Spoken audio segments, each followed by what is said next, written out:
So these are words from Felix Salten.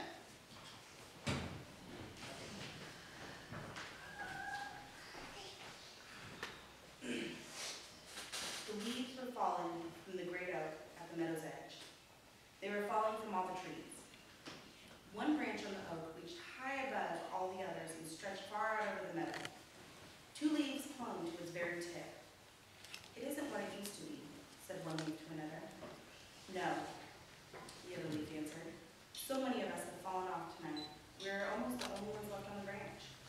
You never know who's going to go next," said the first leaf. Even when it was warm and the sun shone, a storm or a cloudburst would come. Sometimes, and many leaves were torn off, though they were still very young. You never know who's going to go next. "The sun hardly shines now," sighed the second leaf. "And when it does, there is no one. We must have one again." "Can it be true," said the first leaf? "Can it really be true that others come to take our places when we are gone, and after them still others, and more and more?" "It really is true," whispered the second leaf. "We can't even begin to imagine it. Beyond it makes me very sad," added the first leaf. They were very silent now. Then the first leaf said quietly to itself, "Why must we fall?" The second leaf asked, "What happens to us when we have fallen?" We sunk down. "What is under us?" The first leaf answered, "I don't know. Some say one thing, some another, but nobody knows." The second leaf asked, "Do we feel anything? Do we know anything about ourselves when we are down there?" The first leaf answered, "No.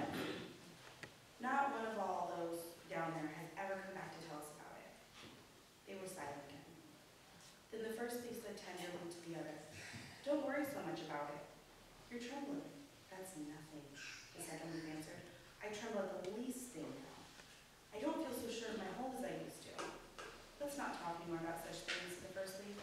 The other replied, "No, we'll let it be. But what else shall we talk about?"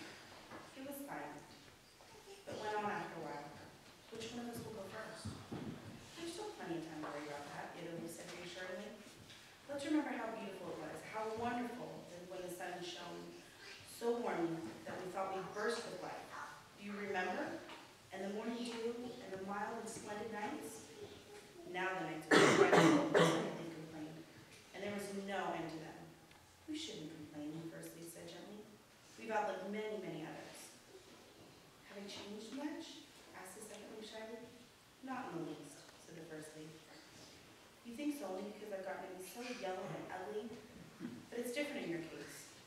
"You're fooling me," said the second leaf. "No, really," the first leaf answered eagerly. "Believe me, you're as lovely as the day you were born. Here and there may be a little yellow spot, but it's hardly noticeable. It makes you only more beautiful. Believe me." "Thanks," whispered the second leaf, quite untouched. "I don't believe you. Not altogether. But I thank you because you're so kind. You've always been so kind to me. I'm just beginning to understand how kind you are." "Hush," said the other leaf, and kept silent itself, for it was too troubled to talk any more. Then they were both silent. Hours passed, and